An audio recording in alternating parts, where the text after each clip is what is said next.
ஸ்ரீ மகாகுரப்யோ நமः. ஹரிஹி ஓம்.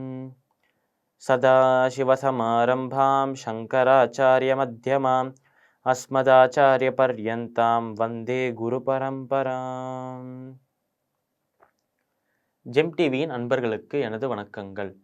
இன்றைய நாள் அனைவருக்கும் இனிய நாளாக அமைய எல்லாம் வல்ல இறைவனை வேண்டி இன்றைய மதமும் நம்மதுமே நிகழ்ச்சிக்கு செல்வோம். இன்னைக்கு நம்ம பகவத்கீதையின் 3வது அத்தியாயமான கர்மயோகத்தின் 4வது ஸ்லோகத்தை விளக்கத்துடன் பார்ப்போம். ந கர்மணாமனாரம்பான் நைஷ்கர்மியம் புருஷோஷ்ணுதே நச சந்நியசனோ தேவா சித்திம் சமதிகச்சதி.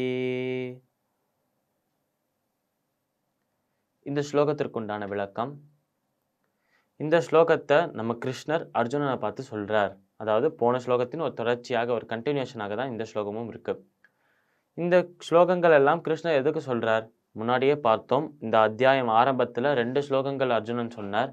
இந்த மாதிரி ஞான யோகம்னா என்ன, கர்மயோகம்னா என்னங்கிற அந்த ஒரு டிஃப்ரென்சியேஷனே எனக்கு தெரியல, இது ரெண்டுத்துக்கும் என்ன வித்தியாசம்னே எனக்கு தெரியல, இதை ரெண்டுத்தை பற்றியும் எனக்கு விளக்கமாக சொல்லு. ஞான யோகத்தை பற்றி நல்லாவே சொல்லிட்ட போன அத்தியாயத்தில். இப்போ கர்மயோகத்தை விட ஞான யோகம் உசத்தியா, இல்லை ஞான யோகத்தை விட கர்மயோகம் உயர்வா உசத்தியா என்று கேட்கிறார் அர்ஜுனன்.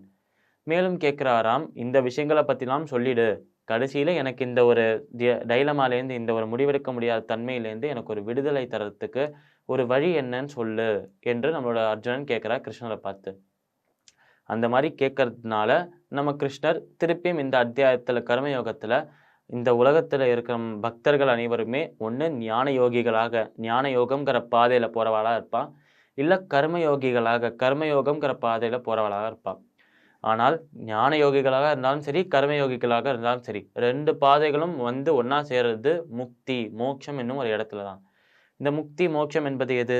நம்ம எங்கேருந்து இங்கே வந்திருக்கோமோ, இந்த பூ உலகுக்கு எங்கேருந்து வந்திருக்கோமோ அதே இடத்துக்கு திரும்பி செல்வது தான் முக்தி மோட்சம். நம்ம எங்கேருந்து வந்திருக்கோம்? அந்த இறைவன், அந்த கடவுள் நம்மளை படைத்திருக்கார், அவர்கிட்டே நம்ம வந்திருக்கோம், அவரிடமே திரும்பி செல்வது தான் முக்தி மோட்சம். அதனால இந்த 2 வழிகள் இருக்கு என்று ஒரு இன்ட்ரோடக்ஷன், ஒரு சின்ன விஷயத்த விடுறார் நம்மளோட கிருஷ்ணர் அர்ஜுனனை பார்த்து. இப்போ இந்த ஸ்லோகத்தில் சொல்றார் நம்மளோட கிருஷ்ணர், ந கர்மணாம் அனாரம்பானு நைஷ்கர்மியம் புருஷோஷ்ணுதே.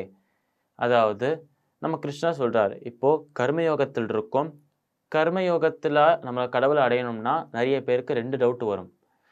ஒன்று என்னன்னா, கர்மயோகத்தில் எந்த விதமான கர்மத்தை செய்ய வேண்டும், எந்த விதமான ஒரு செயலை செய்ய வேண்டும் என்னும் ஒரு டவுட்டு, ஒரு சந்தேகம்.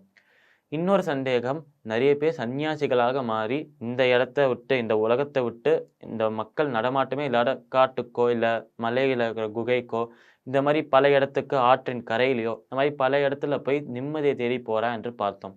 அதனால எந்த ஒரு செயலையுமே தங்களோட அவளுக்கு உரிய அந்த கடமைகள், அந்த செயல்களை செய்யாமல் இப்படி உலகத்திலேருந்து தூரமாக விலகி இருக்கிற சன்னியாசிகள் இவாளை போல இருந்தால் பகவானை அடைய முடியுமா, கடவுளை அடைய முடியுமா, இல்லை எந்த செயலை செய்யணும் என்று ஒரு டவுட் வர்றது மக்களுக்கு.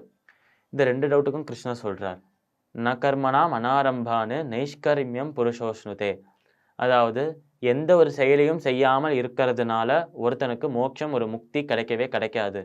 ஏனென்றால் பிறப்பிலிருந்து அனைத்து உயிரினங்களுமே, மனிதர்கள்னு சொல்ல எல்லா உயிரினங்களுமே வந்து ஏதோ ஒரு விதத்தில் ஏதோ ஒரு செயலை செஞ்சுட்டே தான் இருக்கும். அதை நம்ம தெரிஞ்சு செய்கிறோமோ தெரியாமல் செய்கிறோமோ, அது நம்மளுக்கு தெரிஞ்சு நடக்கிறதோ தெரியாமல் நடக்கிறதோ, அந்த மாதிரி நமக்கு தெரிந்த விஷயங்கள் நிறைய விஷயங்கள் செய்கிறோம். இப்படி நம்ம தெரிந்த விஷயங்களை விட்டுட்டாலும், இந்த செயல்களை செய்ய மாட்டேன் என்று விட்டுட்டாலும், நமக்கே தெரியாமல் பல விஷயங்களை நம்ம செஞ்சுட்டு தான் இருக்கும் ஒரு க்ஷணத்திலுமே. அதனால இந்த மாதிரி கர்மங்களை ஒரேடியாக துறக்கிறதுங்கிறது நடக்காத ஒரு விஷயம் அர்ஜுனா என்று கிருஷ்ணர் சொல்றார்.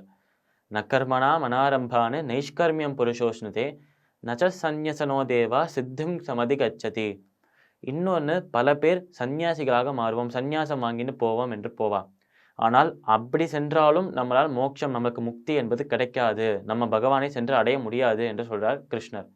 ஏனென்றால் சந்நியாசம் வாங்கிட்டு போகிற ஒருத்தர் முழுமையாக உலக பற்றுகளை அறுத்தால் பரவாயில்ல, அதுக்கு வந்தால் மோட்சத்தை கொடுக்கும். ஆனால் நம்மளை போல இருக்கும் சாதாரண மனிதர்கள் வந்து சந்நியாசம் வாங்கிட்டு போகும்போது என்னதான் நம்ம இந்த பற்றுகளை விலக்கி வைக்க ட்ரை பண்ணாலும் அது தூரமா விலகி இருக்குமே தவிர முற்றிலும் அறுபடாது. அதனால நம்ம மனது வந்து எப்பொழுதுமே நினைத்த விஷயங்களையே நினைத்திருக்கிற ஒரு ஆற்றல் கொண்ட ஒரு விஷயம். அதனால நம்ம ஏற்கனவே செய்த செயல்கள் நம்ம மனதில் திருப்பி திருப்பி ஞாபகமாக வந்துட்டே இருக்கும், மெமரிஸாக வந்துட்டே இருக்கும். அதனால இந்த மாதிரி செய்யறதும் ஒரு பாவம் தான். சந்நியாசம் வாங்கிட்டு போற எல்லாருமே ஒரு மெச்சூரான மைண்டோட போறதில்ல. அதனால சந்நியாசமும் உனக்கு மோட்சத்தை அளிக்காது அர்ஜுனா என்று கிருஷ்ணர் கூறுகிறார். பகவத்கீதையின் 3வது அத்தியாயமான கர்மயோகத்தின் 4வது ஸ்லோகத்தின் விளக்கம் இதுவே. மீண்டும் நாளை சந்திப்போம். நன்றி, வணக்கம்.